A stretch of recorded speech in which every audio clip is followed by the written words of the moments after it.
ಮೇ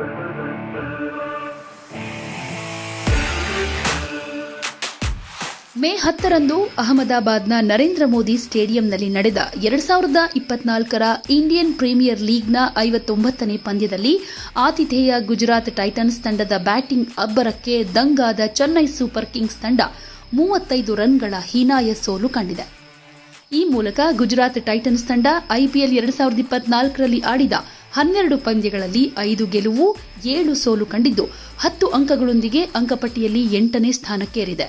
ಇನ್ನು ಸಿಎಸ್ಕೆ ತಂಡ ಆಡಿದ 12 ಪಂದ್ಯಗಳಲ್ಲಿ 6 ಗೆಲುವು 6 ಸೋಲು ಕಂಡು 12 ಅಂಕಗಳೊಂದಿಗೆ ಅಂಕಪಟ್ಟಿಯಲ್ಲಿ 4ನೇ ಸ್ಥಾನದಲ್ಲಿ ಮುಂದುವರೆದಿದೆ. ಚೆನ್ನೈ ಸೂಪರ್ ಕಿಂಗ್ಸ್ ವಿರುದ್ಧ ಗುಜರಾತ್ ಟೈಟನ್ಸ್ ತಂಡದ ಗೆಲುವು ಐಪಿಎಲ್ 2024ರಲ್ಲಿ ರಾಯಲ್ ಚಾಲೆಂಜರ್ಸ್ ಬೆಂಗಳೂರು ತಂಡದ ಪ್ಲೇ ಆಫ್ ಅವಕಾಶಕ್ಕೆ ಸಹಾಯ ಮಾಡಿದ್ದು, ಇದರಿಂದ ಆರ್ಸಿಬಿ ಅಭಿಮಾನಿಗಳು ಕೂಡ ಸಿಕ್ಕಾಪಟ್ಟೆ ಖುಷಿಯಲ್ಲಿದ್ದಾರೆ. ಟಾಸ್ ಸೋತು ಮೊದಲು ಬ್ಯಾಟಿಂಗ್ ಮಾಡಿದ ಗುಜರಾತ್ ಟೈಟನ್ಸ್ ತಂಡ ಸಾಯಿ ಸುದರ್ಶನ್ ಹಾಗೆ ನಾಯಕ ಶುಭ್ಮನ್ ಗಿಲ್ ಅವರ ಭರ್ಜರಿ ಶತಕಗಳ ನೆರವಿನಿಂದ ನಿಗದಿತ 20 ಓವರ್ಗಳಲ್ಲಿ 3 ವಿಕೆಟ್ ನಷ್ಟಕ್ಕೆ 231 ರನ್ ಗಳಿಸಿತು.